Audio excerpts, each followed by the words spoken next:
입니다. 세 번째는 사회거리인데 120cm에서 360cm 정도의 거리인데 업무적으로 서로 형식적인 의례적인 인사를 나눌 수 있는 거리입니다.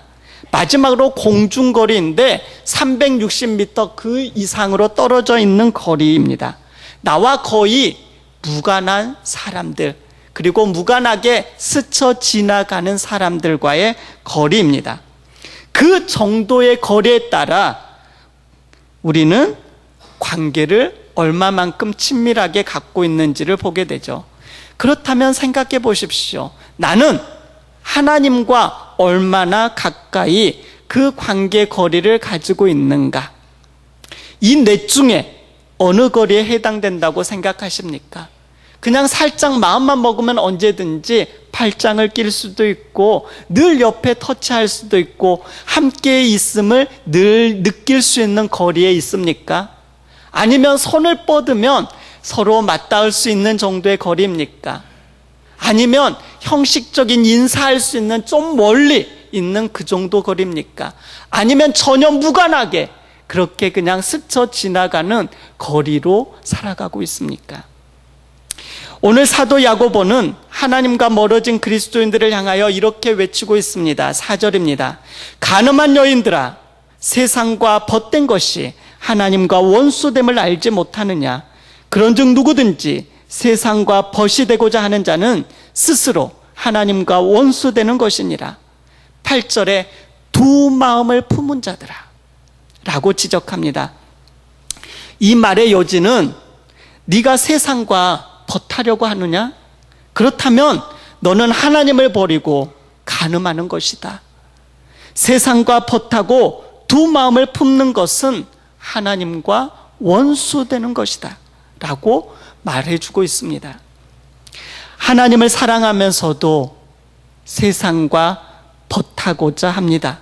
하지만 세상과도 벗하고 하나님도 사랑하는 그러한 중간의 신앙의 중간지대는 우리 그리스도인들에게 없습니다. 중간지대에 많은 사람들이 살고 있지만 주님은 그것을 원치 않습니다.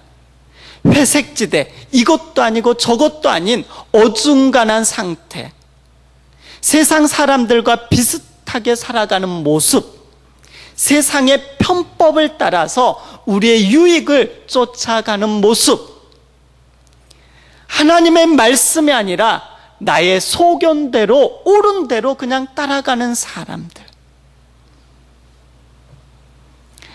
이것이 바로 세상과 벗하며 살아가고 있는 모습입니다.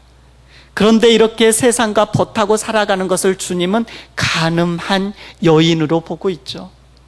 남편이 있는데 남편이 아닌 다른 남자, 아내가 있는데 다른 여자, 그렇게 음란한 행위를 하고 있는 것으로 간주하고 있고 그 모습은 하나님과 원수되는 모습이다라고 말합니다. 주님은 요한계시록 7교회 중에 미지근한 모습을 보인 그 교회를 향하여서 콕 집어서 이야기하죠. 뜨겁든지 차든지 하여라. 그렇지 않으면 내 입에서 너희를 내치겠다라고 말씀을 합니다. 우리의 모습을 생각해 보십시다. 주님을 처음 만났을 때, 처음 구원받았을 때 하나님의 그 사랑에 압도당해서 그렇게 하나님 안에서 풍성한 은혜를 누리고 살지 않았습니까? 언제나 예수님만을 생각하며 행복하며 미소 짓지 않았습니까? 성령님과 교제하는 시간을 갈망하고 또 갈망하지 않았습니까? 예배하는 그 시간을 사모하고 또 사모하며 갈망하며 기다리지 않았습니까? 다른 사람들에게 다가가 예수님이 어떤 분인지, 내가 예수님을 통해서 어떤 은혜를 받았는지 말하고 싶은 그 열망들이 샘솟지 않았습니까? 그런데 지금은 어떠합니까? 그러한 예전의 모습을 그대로 우리가 가지고 있습니까? 아니면 주님을 사랑한다라고 말하면서도 여전히 주님이 아닌 다른 것에 눈을 돌리고 다른 곳에 관심을 갖고 있지 않습니까? 우리가 어린아이들을 키워보면 낯선 사람들 보면은 어떻게 하죠? 이거 하나 줄게, 손 한번 잡으려고 그래도 쉽지 않습니다. 엄마의 옷자락을 꽉 잡죠. 떨어지지 않죠. 아빠에게 꽉 달라붙죠. 절대 눈길 안 줍니다. 그런데 어때요? 한 번 보고 두 번 보고 자꾸만 보고 1년 보고 2년 보면 손도 내밀어주고 인사도 하고 하이파이브도 하게 됩니다. 그쵸? 계속 보게 되면 친밀함이 생겨요. 좋은 사람을 만나면 이렇게 계속해서 그 좋은 관계가 유지되지만 자꾸 보지만 나쁜 사람들을 만나고 나쁜 영향력을 이 사람들이 행사할 때 어른들의 모습을 이 어린아이들도 보게 되죠. 익숙해지죠. 어린아이뿐입니까? 우리들은 어떻습니까? 주님에게 착 달라붙어서 놓지 않았잖아요, 처음에는. 그런데 시간이 어느 정도 흐르니까 이것도 보이고 저것도 보이고 세상의 것도 보이고 조금씩 자꾸 내게 다가오는 그 모습들에 익숙해지다 보니 그게 좋은 것이든 나쁜 것이든 적당하게 손도 잡아보고 하이파이브도 하고 따라가기도 하고 음미하기도 합니다.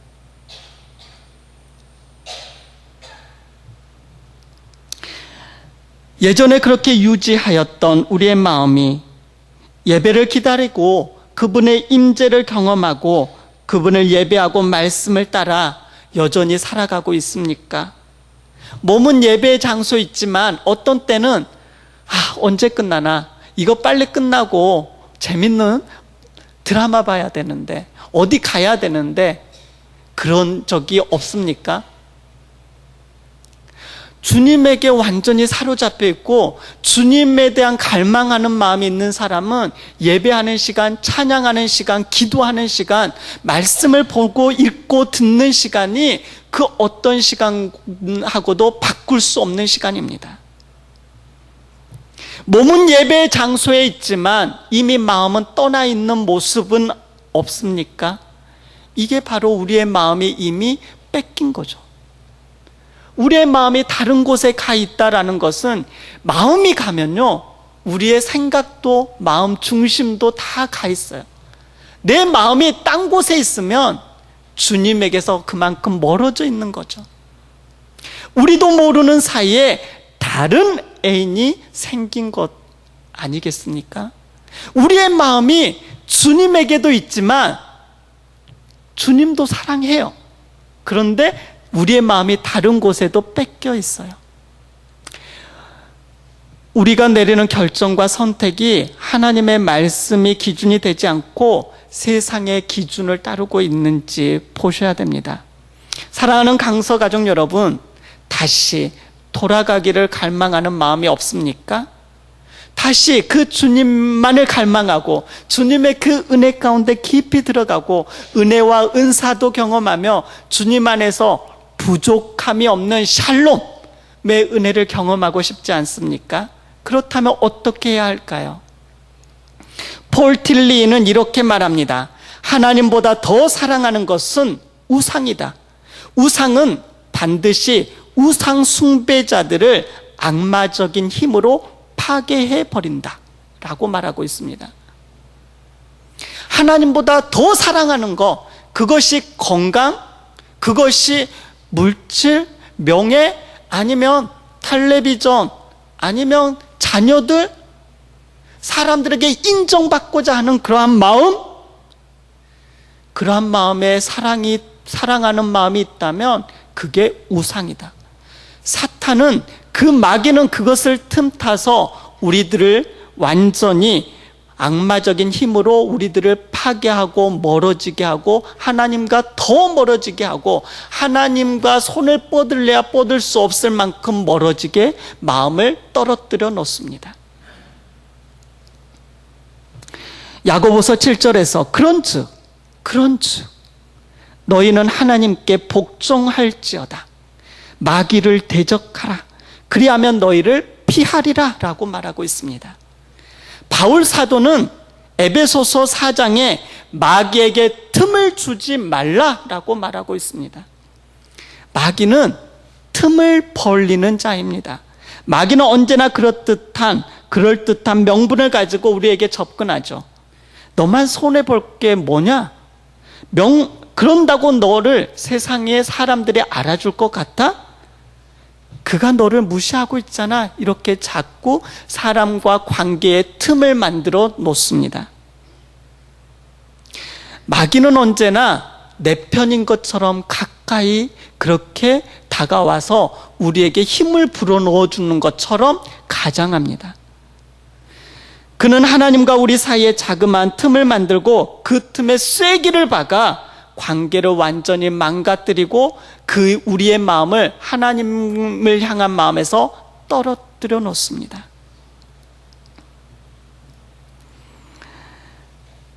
마귀에게 틈을 주지 않으려면 어떻게 해야 될까요? 자꾸만 하나님 가까이 다가가야 합니다. 하나님 가까이 다가간다는 말은 우리 마음을 자꾸만 하나님의 마음에서 떨어지지 못하게 꼭 붙잡아 메어야 합니다. 그냥 손으로 잡는 게 아니라 다른 어떤 것들로 꽁꽁 묶어야 합니다. 떨어지지 않게 붙잡아 매다라는 뜻이 이 원어의 의미입니다. 8절과 9절입니다. 하나님을 가까이 하라. 그리하면 너희를 가까이 하시리라. 죄인들아 손을 깨끗이 하라. 두 마음을 품은 자들아 마음을 성결하게 하라. 슬퍼하며 애통하며 울지어다. 사랑하는 강서가족 여러분, 하나님과 멀어져 있다라고 생각하는 사람이 있다면 저를 포함하여서 하나님을 가까이 하십시오. 가까이 한다는 것은 주님 안에 거하는 거죠. 말씀을 가까이 하면 말씀을 따라 순종하는 거죠. 하나님께 딱 달라붙어 있는 거죠. 주님의 세미한 음성에 귀 기울이며 늘 주님에게 손을 뻗는 거죠. 주님은 언제나 우리와 동행합니다. 우리 곁을 떠나지 않습니다. 우리들이 주님을 떠나죠. 주님은 우리 곁에 붙어 있어요. 그런데 우리가 멀어져요. 주님은 떨어진 적이 없습니다. 우리가 어떻게 해야 될까요? 예를 하나 들어보겠습니다. 자석 있잖아요. 자석에 쇠, 그냥 일반 쇠를 그냥 오랫동안 찰싹 붙어 놓아요. 그러면 자연적으로 이 자석이 아닌 쇠도 자석의 성질을 갖게 됩니다. 이 자석에 오랫동안 쇠를 붙여놓고 오랫동안 붙여놓은 후에 떼어내요. 이건 자석이에요. 이건 그냥 쇠예요. 그런데 오랫동안 붙여져 있던 이 쇠는 바로 자석의 성질을 오랫동안 유지합니다. 그래서 그냥 이 쇠는 다른 어떤 철이나 다른 어떤 못이나 앞전이나 그런 것들을 싹 대잖아요. 쇠. 그러면 자석과 같은 역할로 그것들을 싹 붙들어 맵니다. 그런데요, 시간이 어느 정도 오래 지나면 원래의 쇠의 본질로 돌아가서 그 붙이는 능력을 상실하게 됩니다. 마찬가지예요. 우리가 주님 안에 딱 달라붙어 있을 때, 오랫동안 딱 달라붙어 있으면 잠시 떨어져 있어도 그 주님과 붙어 있었던 능력으로 인하여 우리들도 선한 영향력과 그 능력들이 드러나요. 그리고 사탄을, 마귀를 이길 수 있는 힘도 있어요. 그러나 오랫동안 이 주님에게서 떨어져 있는 시간이 길면 길수록 우리들은 원래 우리의 정욕의 사람의 모습으로 돌아가 버려요. 주님의 능력도 상실하게 돼요. 주님으로 인하여서 우리들이 빛을 발하였던 그 모습도 상실하게 돼요. 그래서 주님은 달라붙어 있어야 된다. 나는 참 포도나무요 너희는 가지다. 붙어 있어야 된다라고 계속 말합니다. 사도들도 계속 말합니다.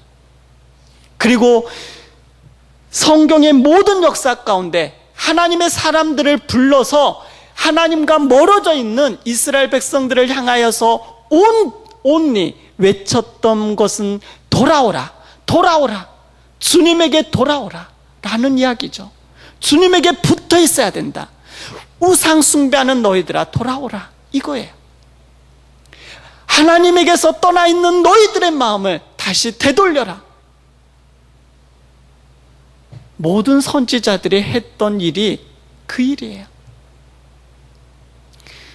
초대교회 성도들을 향하여서 사도들이 편지를 쓴 내용도 그 이야기예요.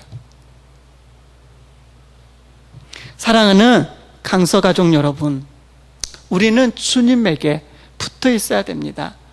멀리 멀어져 있는 사람들은요, 불평불만이 돼요.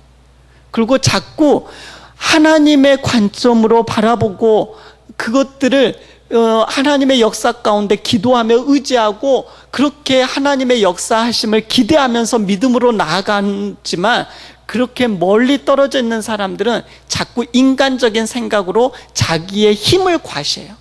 자기의 뜻을 주장해요. 언제 우리의 뜻을 주장하라고 했습니까? 우리의 주인은 주님이에요. 주님이 값을 치르고 사셨어요. 그렇기 때문에 주님께서는 우리를 향하여서 너는 내 것이다 라고 하였잖아요. 그런데 우리는 주님 주인 노릇 그만하세요. 제가 제 뜻대로 알아서 할게요. 내 소견대로 그냥 하겠습니다. 할 때가 대부분이죠. 오늘 주님은 사도 야고보를 통하여 말씀하고 있지 않습니까? 돌아오라고, 그리고 하나님을 가까이 하라고, 그러하면 너희를 가까이 하시리라. 자기를 낮추어라. 그리하면 주께서 너희를 높이시겠다. 낮추는 자에게, 6절에 교만한 자를 하나님이 물리치시고 겸손한 자에게, 낮추는 자에게 은혜를 주시겠다라고 약속합니다. 이러한 약속을 붙들고 이제 다시 한번 주님 앞에 믿음으로 가까이 나가는 우리 모두가 되십시다. 그러하기 위하여 모든 시간을 주님의 임재 가운데 거하려고 의식적으로 우리의 마음을 주님께 쏟으십시오. 손을 뻗으십시오. 주님에게 나아가십시다. 그리고 고요한 시간 주님께 기도하시고 말씀을 펼치십시다. 예배 자리로 나와 하나님께 부르짖읍시다. 주님을 가까이 하고자 하는 그 마음에서부터 이제 시작하십시다. 그래서 우리 강서교회 안에 주님이 쏟아 부어주시고자 원하는 놀라운 능력과 은혜가 이곳에 풍성하여서 지역 주민들이 저곳에 하나님의 능력이 있다, 하나님의 말씀이 있다, 역사가 있다, 살아계심이 있다를 우리들을 통하여서 그렇게 증거되어지는 삶을 사는 우리 살아있는 교회가 되도록 하십시다. 기도하겠습니다.